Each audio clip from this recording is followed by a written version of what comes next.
So depan satu jari, belakang satu jari. Okay guys, pengguna Saga VVT, adjustable apa yang sesuai? Adjustable TEG yang sesuai. Sebab aku dah menggunakan adjustable CS1 daripada TEG selama 3 tahun. Ini antara adjustable yang paling comfort sekali aku nak pakai. Kenapa ada 2 biji kereta kat sini?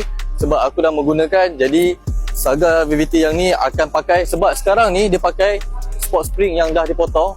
Fitment mungkin sama dengan kereta aku, tetapi keselesaan dia tak ada, aku ada. Sebab aku menggunakan adjustable, dia spring potong. And kalau korang nak tahu, Proton Saga VVT yang baru, MC3, Proton Saga baru MC3 boleh masuk juga adjustable yang ni. Sebab body dia sama je dengan MC2 punya body. Bahagian suspension pun sama juga. So siapa yang pakai Saga baru, boleh try. Jadi untuk kereta ni, kita akan masukkan adjustable CS1 daripada TEG. So jom kita tengok proses dia guys.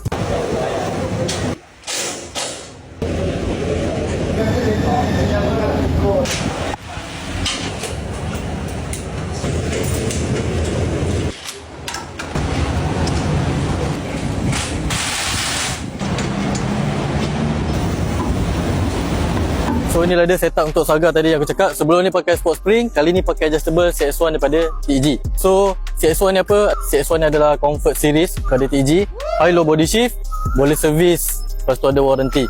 Okay, yang penting korang boleh pilih spring rate yang korang nak. Tak kisahlah 6K ke 5K. Tapi untuk kereta ni 6K depan, 6K belakang. So inilah dia punya fitment. Walaupun fitment sama dengan sport spring tadi, walaupun sama dengan spring potong tadi, tapi adjustable lagi selesa. Okay, kita dah try tadi apa semua, memang lagi selesa daripada yang korang potong-potong spring tu. So kalau korang nak pasang adjustable, korang boleh pakai adjustable TEG macam kereta ni, macam kereta aku. Sekali lagi swing yang tangan tu. 1, 2, 3. Okay guys, setiap pembelian adjustable siap pasang, korang akan dapat percuma bag type gear ni. Okay, korang boleh tengok kat sini, bag gambar Saga ni. Korang akan dapat bag ni secara percuma je. Yang penting korang siap pasang dekat TEG.